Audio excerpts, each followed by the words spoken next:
क्या बोलेगा? नहीं, मैंने सुना है हंसु त्रिपुरा ने शायद कुछ कहा है। उससे पहले उसने कहा था कि अगर ग्रेटर त्रिपुरा मिल गया तो वो बैंगलोर में जाकर कोयला का काम करेगा।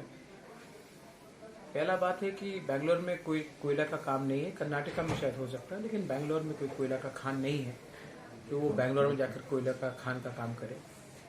तो वो फैक्ट्स भी वो पहले देख ले।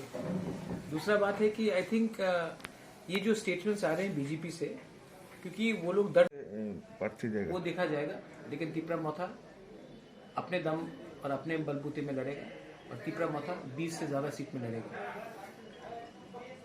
कुछ दल के साथ आप एक साथ लड़ गए? किसी के संग मेरा बात नहीं हुआ है, हम लोग अपने लाइन में हैं। अगर किसी को बात करना है तो पब्लिकली ओपनली आए, मैं पीछे साइलेंटली किसी से अलायंस के बारे में बात नहीं करता।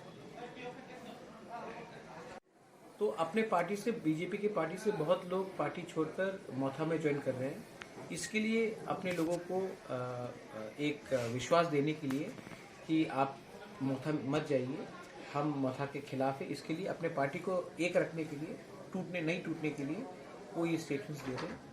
मैं हंसु त्रिपुरा से या स्टेट गवर्नमेंट से ग्रेटर त्रिपुरा की डिमांड नहीं कर रहा हूँ।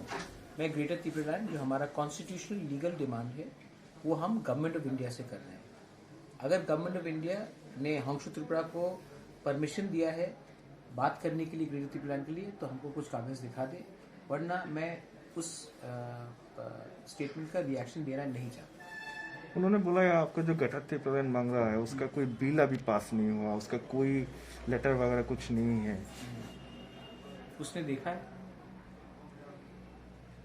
अगर वो देख सकता है, अगर वो पढ़ सकता है तो आकर अपने ही वीडियो को लोग देख ले। हमने रेजोल्यूशन पास किया था, रेजोल्यूशन एक ग्रेटर त्रिपुरा के लिए हमने पास किया था। वो रेजोल्यूशन पब्लिक कैमरा के सामने है और उस रेजोल्यूशन में बीजेपी का एक भी ऑपोजिशन एमडीसी ने उस समय ऑब्जेक्शन नहीं किया था। अगर उसको इतना ऑब्जेक्शन था तो वो उसी टाइम कर लेता।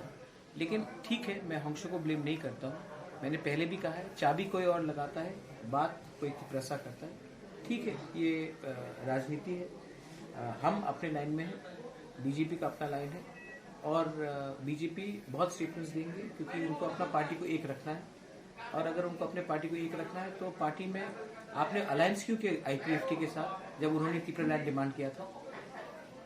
अभी भी अलायंस में क्यों है उनके संग आप, जब उन्होंने त्रिपुरा लैंड डिमांड किया था?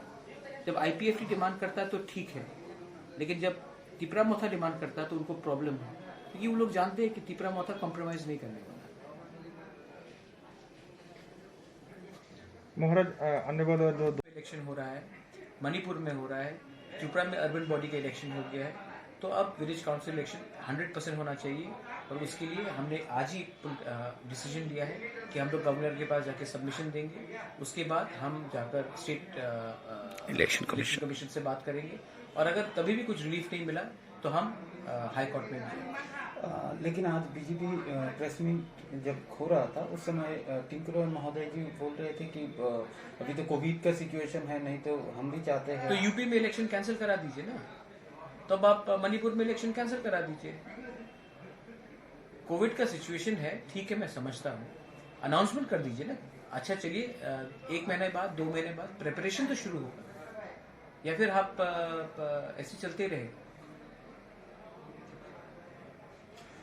महाराज, दूसरा एक सवाल था, राज्य की जो स्थिति है, कहीं ना कहीं हर जगह में गुंडागर्दी, माफियागिरी, मारपीट, लूटपाट, आप तो स्टेट में हो, आप अभी देख रहे हो, आए दिन पेपर में भी छपा जा रहा है, आपको इस विषय में क्या कहना है? Law and order is a state subject and government of Tripura should ensure that there is law and order kept in the state. हमारे एडीसी के अंदर कोई लॉ एंड ऑर्डर का कुछ जुरिस्डिक्शन नहीं है और ये गुंडागिर्दी मारपीट सिर्फ अभी नहीं, पिछले 20-25 साल से चल रहा है।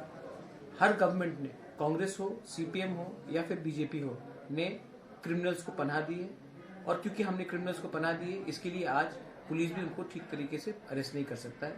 ये गुंडागर्दी को खत्म करने के लिए एक पॉलिटिकल एनवायरनमेंट को चेंज करना पड़ेगा और हमें अलग रंग के लोगों को लाना पड़ेगा जो क्रिमिनल्स और माफियाज को पद और पोस्ट नहीं दे और पुलिस को अपना काम करने दें।